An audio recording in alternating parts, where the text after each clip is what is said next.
The number one reason most team leaders give for not providing on-the-job training or coaching is that they just don't have the time. With all the different administration, HR, and supervision tasks they have to do every day. And many have a point when you look at all the things that they do each day and every week. And if this is the case in your center, you should have a look at which tasks can be handled by an administrator or someone in HR rather than a team leader. After all, their primary focus should be on reaching their team's goals each week, right? So you need to make sure they have the time and energy to provide really effective coaching. If your team leaders aren't overburdened with too many tasks to deal with, then you're really dealing with an excuse, and that's an easy fix. When you drill down with these team leaders, their problem with coaching usually comes back to a couple simple challenges they face.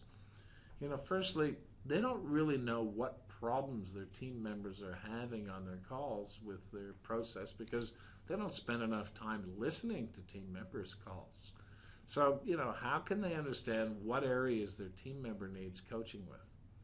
Secondly, most team leaders haven't been coached on how to score calls, how to give nurturing and corrective feedback, or develop coaching plans to fix the problems. Now, when you look at a list of typical tasks team leaders are faced with each day and each week, and their time and energy levels are at a premium, so it's critical to ensure that they effectively manage their time to prioritize call monitoring and scoring and providing corrective feedback and on-the-job coaching to more quickly turn underperformers into consistently productive team members. To make sure they're scheduling their time effectively, have them complete a weekly schedule like this for the coming week. Give you a copy and pin it somewhere at their workstation. Review the schedule every week to make sure they're focused on the coaching tasks you want, and make sure any unnecessary or rather necessary amendments, if needed, and their time excuse goes away.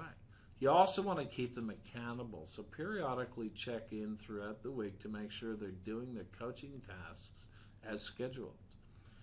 When you add all these essential ingredients together, your team leaders will now have the time to help their team members perform better because they are finally getting the coaching they need.